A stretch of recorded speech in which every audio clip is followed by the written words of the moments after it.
Halo bre, kembali lagi bersama saya Alfian yang pastinya di Kudet Channel. Dan di video kali ini akhirnya saya bisa mereview sebuah mechanical gaming keyboard dari brand NYK. Jadi NYK meluarkan seri mechanical gaming keyboard terbarunya yaitu NYK Nemesis Venom Pro. Udah kayak nama karakter di film apa ya? Venom ya kalau nggak salah ya. Jadi ini tuh udah saya pakai kurang lebih 2 minggu gitu kan. Jadi kalau misalkan kita akan mereview sebuah produk ya pastinya kita pakai dulu biar tahu kelebihan dan kekurangan dari produk tersebut bre. Dan langsung aja bang, nggak usah banyak bacot, langsung aja kita review. Tapi sebelum di-review, kalian subscribe dulu dong yang belum subscribe yuk. Oke, pertama untuk paket pembeliannya. Di paket pembeli kita akan mendapatkan 2 box berbeda. Kok ada 2 box berbeda bang? Yang pertama adalah box keyboardnya itu sendiri, dan kedua adalah box keycaps yang dapat tuh gratis secara cuma-cuma bre. Udah dapat keyboardnya, dapat keycaps gratis lagi buat cadangan gitu kan, buat ya ekstra keycapsnya lah gitu. Dan di paket pembelian dalam keyboardnya itu sendiri kita akan dapat unit keyboardnya itu sendiri, lalu kita akan mendapatkan 1 bungkus kecil berupa 3 switch cadangan, lalu ada switch puller. Tapi di sini kita tidak mendapatkan keycaps puller ya, dan selanjutnya ada user manual, dan terakhir kita akan mendapatkan yang namanya wrist rest. Gila ya, tuh udah banyak banget bonusnya sebenarnya nih. Kalau misalkan kita lihat di box yang kita akan melihat 3 keunggulan dari keyboard NYK Nemesis Venom Pro ini. Yang pertama itu 4 multimedia function yang berupa dedicated button atau tombol yang terpisah gitu. Dan keunggulan yang kedua kita tuh udah mendapatkan detachable handrest ataupun yang biasa saya sebut adalah wrist rest. Dan keunggulan yang ketiga yang tertulis di boxnya ini adalah nih keyboard udah IP6 ataupun waterproof dan dustproof ataupun tahan debu bre. Buat para kaum RGB entusias pasti demen dah sama efek RGB yang dihasilkan dari keyboard ini. Ya kali kita beli mechanical gaming keyboard nggak RGB, nggak party.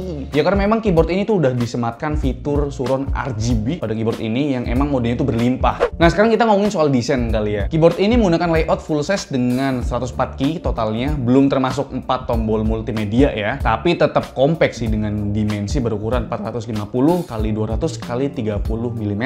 Ditambah kehadiran wrist rest yang jarang banget masuk ke paket penjualan sebuah keyboard gaming bre. Bukan cuma sekedar gimmick doang ya, karena memang cukup nyaman sih dan cukup solid juga dengan adanya 6 rubber feet di bagian bawah dari wrist restnya ini. Dan selanjutnya keyboard ini tuh menggunakan floating key design yang artinya memang cocok banget buat layout keyboard berjenis full size. Karena memang memudahkan kita saat membersihkan keyboard kalau misalkan keyboardnya tuh kotor bre. Dan di bagian atas arrow key itu terdapat branding NYK Nemesis yang emang menurut saya itu adalah penempatan yang cocok gitu. Emang biasanya tuh di situ bre. Dan di bagian atas dari numpadnya ini terdapat 4 tombol multimedia yang emang kita singgung di awal video bre. Yang fungsinya itu seperti next music, previous music, ataupun play and pause music. Dan ada volume wheel untuk naikin volume up ataupun down gitu kan. Ini keren banget sih, udah kayak DJ kita pak kalau misalkan kita make ini volume wheel. Tapi volume wheel ini tuh punya fungsi lain bre. Seperti kalau misalkan kita mau nurunin tingkat kecerahan RGB LED-nya, caranya kalian hanya menekan sekali tombol volume wheel ini, otomatis nanti akan berubah fungsi menjadi pengatur kecerahan LED RGB-nya. Next, kita bakal bahas mengenai build quality pada keyboard NYK Nemesis Venom Pro ini bre. Ya menurut saya untuk build quality-nya udah bagus banget lah. Plate-nya berbahan metal yang solid atau besi gitu, tapi ya di bagian bawahnya masih plastik yang menurut saya kualitas plastiknya masih kurang oke ya. Bobotnya sendiri sekitar 900 gram, itu termasuk bobot yang terbilang ringan untuk kelas mechanical gaming keyboard full size. Di bagian list frame keyboard ini juga mendapatkan fitur RGB sama seperti keycaps-nya, yang bahannya tuh berupa akrilik yang rada transparan, sehingga tampil lebih keren dan bisa menjiwai saat bermain game.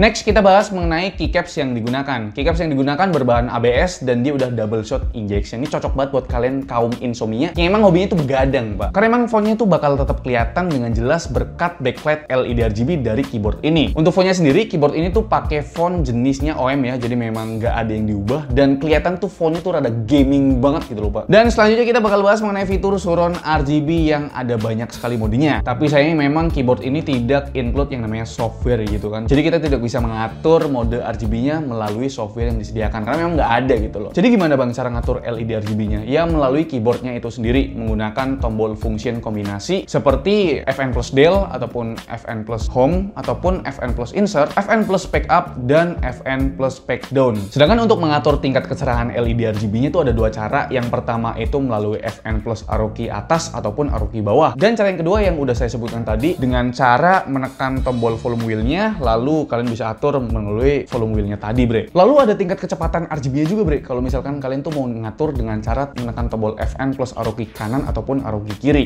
Lalu beralih untuk kabelnya, kabel yang digunakan oleh keyboard ini sudah menggunakan bahan braided. Nah, panjang kabelnya sendiri itu sekitar 1,5 meter, dan menurut saya untuk panjang kabelnya ini ya bisa dibilang lebih pendek lah gitu. Biasanya mechanical gaming keyboard tuh panjang kabelnya sekitar 1,8 meter, bre. Dan untuk USB yang digunakan itu USB tipe A yang emang paling umum digunakan lah biasanya kan, dan dia udah gold plate pastinya. Selanjutnya kita bakal bahas mengenai fiturnya ini, karena memang ya di judul kita udah kasih tahu bahwa saya nih keyboard itu punya fitur yang sangat banyak, kakak. Fitur apa aja sih, bang? Fitur pertama adalah All Key Anti Ghosting, yang artinya semua key-nya total 104 itu bisa ditekan secara bersamaan. Dan fitur yang kedua ini fitur yang cukup langka untuk sebuah mechanical gaming keyboard, pak, yaitu fitur waterproof dan dustproof. Ya sebenarnya sih menurut saya ini bukan waterproof ya, pak ya, yang bisa dicemplungin ke air gitu ya, pak, karena memang ini tuh masih bersertifikasi IP6 doang, bukan IP67 ataupun IP68 gitu loh. Yang artinya memang ini tuh bisa dibilang splash proof doang. Kalau misalkan kalian tuh lagi main game tiba-tiba airnya kecipratan ke keyboard, ya ini masih bisa dihandle lah gitu. Tapi setelah saya tes sendiri memang pas saya cipratin air ya nggak kenapa-napa. Tapi pas kalau misalkan ketumpahan sih saya nggak tahu ya itu bakal masuk ke dalam sela-sela bagian switch-nya gitu terus masuk ke bagian boardnya. Itu saya nggak tahu ya, pak. Tapi kalau misalkan kecipratan doang sih saya bisa klaim ini masih bisa lah nanganin gitu.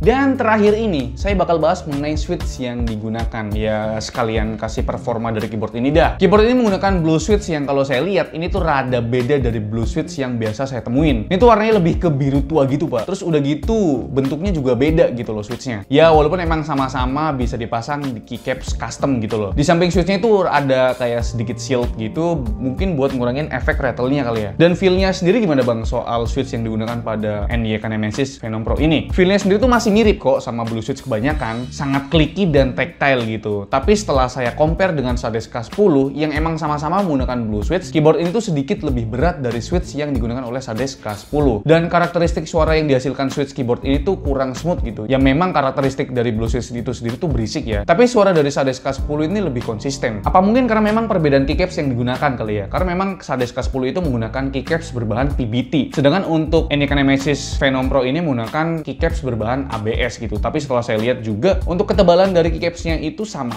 aja kok. Apa mungkin karena memang switchnya ini kali ya? Ya mungkin apa karena perbedaan dua itu ya, antara keycaps yang digunakan ataupun switch yang digunakan itu berbeda, bre.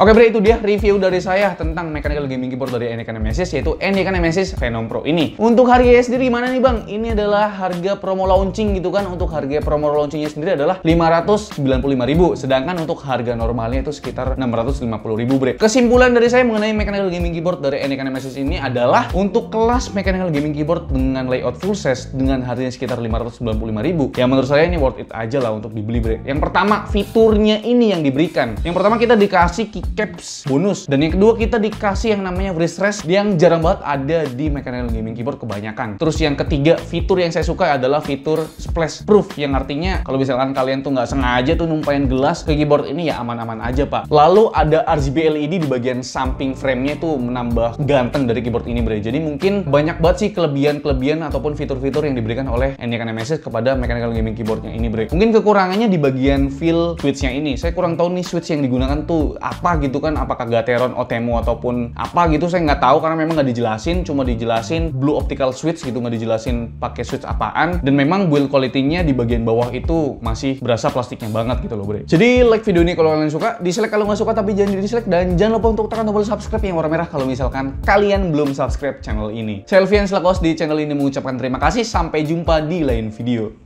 Bye bye.